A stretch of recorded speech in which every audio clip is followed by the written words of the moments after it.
یہ ایک ایسا پروجیکٹ ہے جو جانوروں کے فضلے کو ریسائکل کر کے ماحول دوست پیپر میں تبدیل کرتا ہے اور اس کی کاسٹ بھی کم ہے، یعنی کاسٹ افیکٹو ہے. تو جو ٹیم ہے جس نے یہ پروجیکٹ پروپوز کیا ہے، بنایا، ذرا ان کی طرف چلتے ہیں. انہوں نے ہمیں جوائن کیا ہے. گرین پیپر پاکستان پروجیکٹ پیش کرنے والے طلبہ کی ٹیم سے 2 نوجوان راجہ محمد عثمان اور سعد حسن ہمارے ساتھ موجود ہیں. آپ دونوں کا بہت شکریہ پروگرام میں جوائن کرنے کے لیے. سب سے پہلے تو عثمان آپ سے میرا سوال ہے ذرا ہمیں، کیونکہ آپ ٹیم لیڈر بھی ہیں، ساتھ میں آپ کے ٹیم ممبر ہیں. عثمان آپ بتائیں کہ یہ پروجیکٹ ہے کیا اور کس طریقے سے ماحول دوست ہے؟ السلام علیکم. وعلیکم السلام. بیسیکلی ہم نے جو ہے یہ پیپر جو ہمارا پنجاب کی سائڈ ہے اس کے اندر اینیمل ڈنگ کو ویسٹ کے طور پہ اوپن ایریا میں وہ پڑا ہوا ہوتا ہے، اسے یوز اور یوٹیلائز نہیں کیا جاتا. تو وہ جو ہوتا ہے میتھین کاز کر رہا ہوتا ہے، ایک لینڈ پولوشن بھی ہو رہی ہوتی ہے.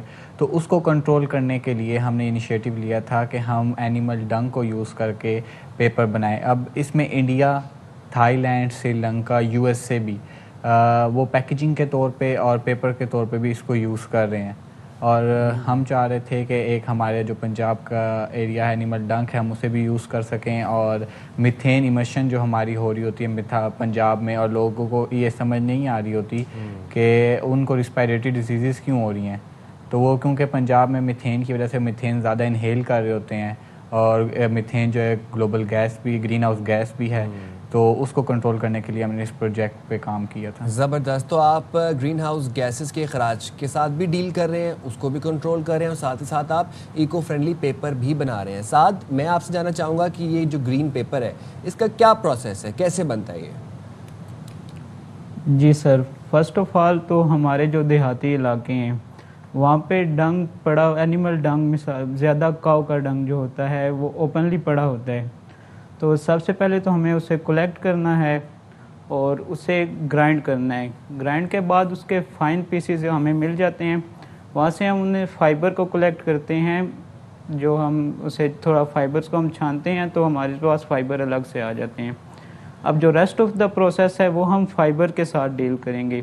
فائبرز میں ہم ریزنز لگائیں گے اور انہیں ایک پراپر جو ہوگا ہینڈلر اس میں اس پیپر کی شیپ میں کنورٹ کریں گے، اور دین اسے ہم ڈرائی کریں گے تو ہمارے پاس ایکو فرینڈلی پیپر تیار ہو جائے گا. اچھا عثمان، ذرا یہ بتائیے گا، کیونکہ اس پروجیکٹ کے بارے میں یہ بھی کہا جا رہا ہے کہ جو عام کاغذ ہے اس سے سستا ہے، تو یہ کس طرح یہ کاسٹ افیکٹو ہے، کتنا کاسٹ افیکٹو ہے یہ؟ بیسیکلی ہم جو یہ یوز کر رہے ہیں، جو ہمارے پنجاب کے اندر بایو گیس پلانٹس ہیں اس کی سلری بھی ہم یوز کر سکتے ہیں. جو پنجاب کے علاقے میں ویسے وہ پھینک دیتے ہیں اسے، تو ہم اسے یوز کر کے ایک وہ ہمارے پاس آ جاتا ہے. اس کے بعد جو ہم اس میں فائبرز کلیکٹ کرتے ہیں تو وہ فائبرز ہم واٹر کے اندر وہ سینک ہوا ہوتا ہے. اس سے یہ ہوتا ہے کہ جو فائبرز ہوتے ہیں وہ ڈینسٹی ڈفرینس کی وجہ سے اوپر آ جاتے ہیں، اور جو ریسٹ جو مٹیریل ہوتا ہے اس میں فاسفورس اور ادر جو ایلیمنٹس ہوتے ہیں وہ موجود ہوتے ہیں. ہم اسے وہ فرٹیلائزر کے طور پہ بھی دے سکتے ہیں. اور جو یہ ہوں گے فائبرس، اس کے اندر جو ریزنس یوز کرتے ہیں زیادہ تر لوگ وہ آرٹیفیشلی ریزنس یوز کرتے ہیں.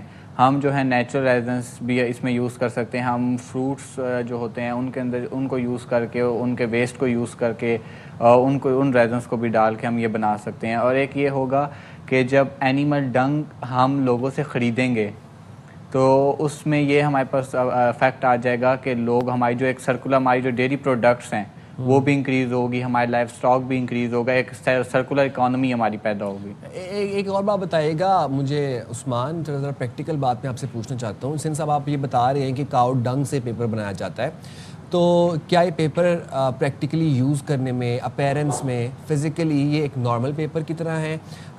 لکھنے پہ یہ پیپر صحیح ہے، آپ کی جلد کے لیے، اسکن کے لیے سیف ہے؟ جی سر، یہ ٹوٹلی جو ہوتا ہے وہ سیو ہوتا ہے، کیونکہ جو اینیمل ڈنگ کے اندر ایکوائل، بیکٹیریا اور ادر جو سبسٹانس ہوتے ہیں مائکرو آرگنزمس وہ 60 سینسیس پہ کل ہو جاتے ہیں. ہم جو ہیں اسے 100 سینسیس پہ 2 to 3 آورس بوائل کرتے ہیں، جس سے آل جو ہوتے ہیں جو مائکرو آرگنزمس ہوتے ہیں وہ کل ہو جاتے ہیں. اور سیکنڈلی یہ ہے کہ ابھی جو ہے اس کی تقریباً انڈیا کی بھی 5 to 10 ملین ڈالر کی جو ہے اس کی اکانومی ہے ان کے پاس، جو اینیمل ڈنگ کو، اور زیادہ تر وہ یوز کرتے ہیں ایلیفینٹ ڈنگ کو. اور سری لنکا اور تھائی لینڈ کے اندر ایسے ریسٹورینٹس ہیں جو اینیمل ڈنگ کو وہ یوز کر کے وہاں جو ٹورزم آتے ہیں ان سے وہ اس طرح کے پیپر اور ڈائریز وہ ٹورزم خود بنا جو ٹورسٹ آتے ہیں وہ خود بناتے ہیں اور اس کو وہ یوز کرتے ہیں. ٹھیک ہے, تھینک یو سو مچ. ہمارے ساتھ عثمان اور ساتھ موجود تھے, اور گرین پیپر ان کا پروجیکٹ ہے جس کے بارے میں ہمیں ڈیٹیل کے ساتھ بتائے تھے. لیٹس سی کہ اس پر بہت ویسے کلائمیٹ چینج کے بعد ہمیں بہت کچھ اپنا لائف سٹائل چینج کرنا ہے. ڈیولپمنٹ کی جہاں میں بات کروں وہاں پر ہم دیکھ رہے ہیں کہ اے آئی میں اور چیٹ جی پی ٹی میں بڑی ڈیولپمنٹ ہو رہی ہے. خیر چیٹ جی پی ٹی اور گروک تو پیچھے رہ گیا, اب تو جیمینائی نے ٹیک اوور کیا ہے. بھائی آپ مجھے بتائیں یہ کیا آج کل پکچرز چل رہی ہیں, جس کو دیکھو پتہ نہیں کس کس کے ساتھ, دنیا وہ ملے نہیں ہوں گے کبھی زندگی میں, اس کے ساتھ وہ اپنی سٹارز کے ساتھ کوئی سیلیبریٹی کے ساتھ پکچر لگا رہا ہے. تو ذرا اس میں اظہار محبت کر رہے ہیں, محتاط رہیں, اپنا ڈیٹا اپنی ساری جو انفارمیشن ہے وہ آپ اے آئی کے حوالے نہ کر دیں. میں تھوڑا سا اس معاملے میں محتاط ہوں. وہ تو ہم چیٹ جی پی ٹی کے زمانے سے ہی کر چکے ہیں, وہ تو چیٹ جی پی ٹی گروک کو ہم اپنے سب کچھ بتا چکے ہیں. جیمینائی بیچارے نے کیا ہی کر لینا ہے. چلیں دیکھتے ہیں جی. آرٹیفیشل انٹیلیجنس کمپنی جی اوپن اے آئی جسے کہا جاتا ہے, اس نے 18 سال سے کم عمر جو صارفین ہیں یعنی جو چیٹ جی پی ٹی استعمال کریں گے ان کے لیے نئے جو ہے رولز اینڈ ریگولیشن, یا یوں کہہ لیں ان کے لیے سیفٹی رولز جو ہیں وہ متعارف کرا دیے ہیں. تھینکفلی, تھینک یو سو مچ, آپ نے ایسا کر لیا ہے. اور اوپن اے آئی کے مطابق اگر چیٹ جی پی ٹی کو محسوس ہوا, ماشاءاللہ چیٹ جی پی ٹی کو اگر محسوس ہوا کہ صارف 18 سال سے کم عمر ہے تو وہ اسے ایک ایسے ماڈل پر منتقل کرے گا جو کم حساس موضوعات پر بات کرے گا. بات سنیں, یہ بات تو فیس بک نے بھی کہی تھی.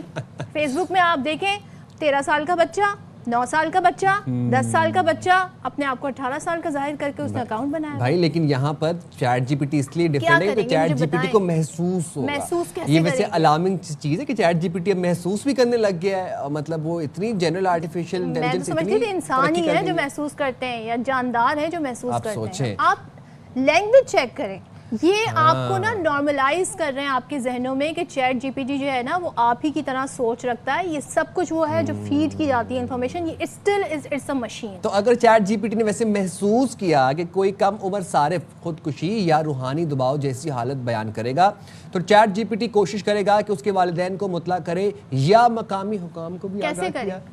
اچھا ویسے چیٹ جی پی ٹی کے پاس پیرنٹس کا نمبر کیسے آئے گا, مقامی لوگوں کا نمبر کیسے آئے گا؟ یعنی اب تک چیٹ جی پی ٹی نے اتنی انفارمیشن لے لی ہے کہ آپ کے امی ابو کون ہیں, آپ کی مقامی انتظامیہ کون ہے. یہ تو ویسے ایک الارمنگ سچویشن ہے یہاں پر. لیکن یہاں پر ہم دیکھ رہے ہیں کہ چلیں جو 18 سال سے کم عمر بچے کسی ڈپریسو ایپیسوڈ سے گزر رہے ہیں, کسی اپنے لائف میں ایک رف پیچ سے گزر رہے ہیں, تو چیٹ جی پی ٹی ان کو ہیلپ کرنے کی مدد بھی کرے گا. تو جہاں پر ایک یہ پازیٹیو ڈیولپمنٹ ہے وہاں پر کچھ یہ الارمز بھی تھوڑی بیل رنگز کر رہی ہے. 2-3 پوائنٹس ہے. ویسے چیٹ جی پی ٹی سے آپ جو بھی کہنا وہ آپ سے ایک تو اگری کرنا شروع کر دیتا ہے ہر بات پہ. آپ کبھی اس سے بہت ہی ڈفرینٹ بات کر کے دیکھیں جو آپ نہیں چاہتے ہیں, آپ دیکھیے گا وہ اس سے بھی اگری کرے گا. چیٹ نیور سیز نو, وہ ہر بار بھی یس کہے گا. جیسے انسان از اسٹل اسمارٹر دین اشرف المخلوقات ہیں ہم جناب. تو یہاں پر ہمارے پروگرام کا وقت اپنے اختتام کو پہنچ رہا ہے اور ہم آپ سے کل بھی ملیں گے 9:03 اور چیٹ جی پی ٹی سے آپ نے محتاط رہنا ہے, الگورتھم سے محتاط رہنا ہے. اور آج ایک بار پھر سے ارشد ندیم, آج فائنل راؤنڈ ہے تو ان کے لیے بہت ساری دعائیں کرنی ہے اور جم کر ٹی وی دیکھنا ہے دعاؤں کے ساتھ. تو جی ملاقات ہوگی آپ سے کل 9:03 پہ. تب تک کے لیے اللہ حافظ. اللہ حافظ. پاکستان زندہ باد. زندہ باد.